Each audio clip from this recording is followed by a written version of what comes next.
త్వరలో ప్రారంభం కానున్న అసెంబ్లీ బడ్జెట్ సమావేశాలకు కేసీఆర్ హాజరవుతారా? ప్రధాన ప్రతిపక్ష హోదాను సమర్థవంతంగా నెరవేరుస్తామని ప్రకటించిన గులాబీ నేత అసెంబ్లీ వచ్చేందుకు ఎందుకు విముఖత చూపుతున్నారు? ఆరోగ్య కారణాల రీత్యా మొదటి అసెంబ్లీ సెషన్కు హాజరు కాని బీఆర్ఎస్ అధినేత అసెంబ్లీ బడ్జెట్ సమావేశాలకైనా హాజరవుతారా లేదా అనేది సస్పెన్స్గా మారింది.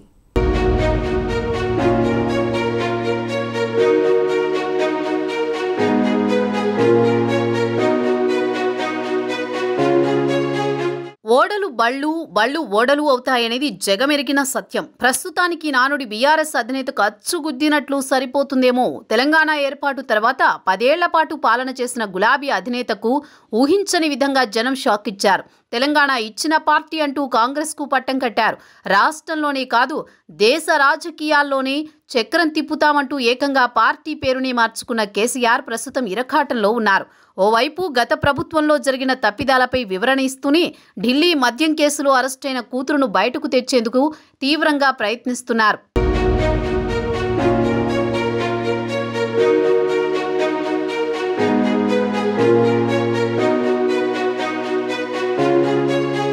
గత ప్రభుత్వ హయాంలో అంతా తానే అని నడిచి అన్ని అంశాల్లోనూ తనదైన శైలిలో పాలన చేసిన కేసీఆర్ తెలంగాణలో ఓటమిని జీర్ణించుకోలేని పరిస్థితి, ఎదుటవారికి అవకాశం ఇవ్వకుండా అనర్గళంగా మాట్లాడి పైచేయిగా ఉన్న వ్యక్తి. అధికారం చేజారాక సైలెంట్ అయిపోయారనే వాదనలు ఉన్నాయి. అందుకే జనాలకు దూరంగా ఉంటూ రిలాక్స్ మోడ్లో ఉన్నారు గులాబీ దళపతి. గత అసెంబ్లీ సమావేశాలకు హాజరవ్వాలంటూ సీఎం రేవంత్ రెడ్డి సూచన చేసినా కేసీఆర్ అసెంబ్లీకి రాలేదు. కాలి తుంటెముక గాయం కావడంతో ఆనాడు వీల్ చైర్కే కేసీఆర్ పరిమితమయ్యారు.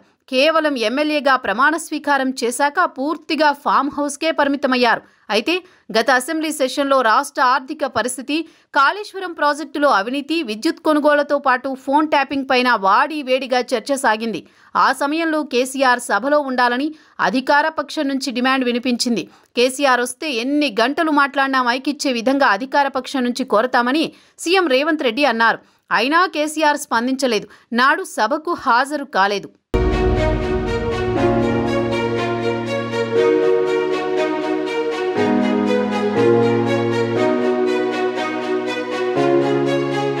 తర్వాత కాలంలో జరిగిన కొన్ని సభలకు కేసీఆర్ హాజరయ్యారు. వాకింగ్ స్టిక్ సాయంతో నడుస్తూ కార్యక్రమాల్లో పాల్గొన్నారు. తర్వాత ఫామ్ హౌస్లో ఉంటున్నారు. ప్రస్తుతం కేసీఆర్ ఆరోగ్యంగా ఉన్నారు. ఈ నేపథ్యంలో ఈ నెల 23 నుంచి జరిగిన అసెంబ్లీ బడ్జెట్ సమావేశాలకు ఆయన హాజరుపై ఉత్కంఠ నెలకొంది.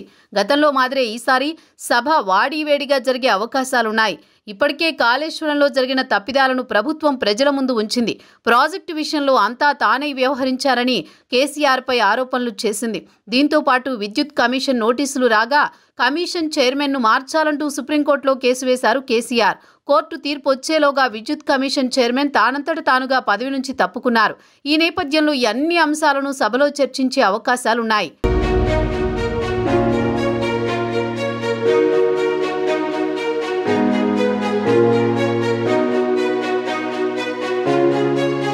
ప్రతిపక్ష నేత హోదా మాట ఎలా ఉన్నా గత ప్రభుత్వంలో జరిగిన అవకతవకలపై సమాధానం చెప్పాల్సిన బాధ్యత కేసీఆర్పై ఉంది. ఇలాంటి క్లిష్ట పరిస్థితుల్లో గులాబీ నేత ఎలాంటి నిర్ణయం తీసుకుంటారో అనే ఉత్కంఠ సర్వత్రా నెలకొంది. ఇప్పుడున్న పరిస్థితుల్లో ఆయన ముందు 2 ఆప్షన్లున్నాయి. ఒకటి, సభకు హాజరై సమాధానం చెప్పడం, లేదా మూకుమ్మడి బీఆర్ఎస్ పక్షం సభ నుంచి వాకౌట్ చేయడం. ఎంత సమయం కావాలన్నా సభలో మాట్లాడడానికి కేసీఆర్కి మైక్ ఇవ్వమని అధికార పక్షం నుంచి కోరతామని సీఎం రేవంత్ చెప్పారు. కాబట్టి ఇప్పుడైనా హాజరైతే ఆయనకి ఇవ్వాల్సిన గౌరవం ఇచ్చేందుకు అధికార పక్షం సిద్ధంగా ఉంది. ఒకవేళ కేసీఆర్ ప్రజా సమస్యలపై సభలో ప్రస్తావించగలిగేవి కేవలం నిరుద్యోగుల అంశం మాత్రమే కనిపిస్తుంది. రుణమాఫీ అమలు తర్వాత ప్రజల్లో తమకు మరింత బలం పెరిగిందని కాంగ్రెస్ భావిస్తోంది. ఇలాంటి సమయంలో సభకి హాజరైతే కేసీఆర్ ఏం మాట్లాడతారని ఆసక్తి నెలకొంది.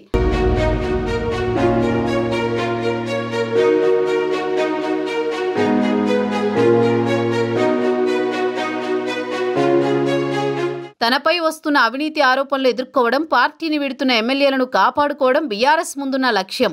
ఇవన్నీ గులాబీ నేతకు సవాల్గా మారడంతో ఆయన అసెంబ్లీకి వస్తారా రారా అనే అంశం ఉత్కంఠ రేపుతోంది. ఒకవేళ ఆయన సభకు వస్తే కాళేశ్వరం అవినీతి, ఫోన్ ట్యాపింగ్ వ్యవహారం, గొర్రెల స్కామ్, ఛత్తీస్గఢ్ విద్యుత్ కొనుగోళ్లపై ఏం జరిగిందో ప్రజలకు సమాధానం చెబుతారా, లేక ఈ సమావేశాలకు దూరంగా ఉంటారా అనేది ప్రశ్నగా మారింది.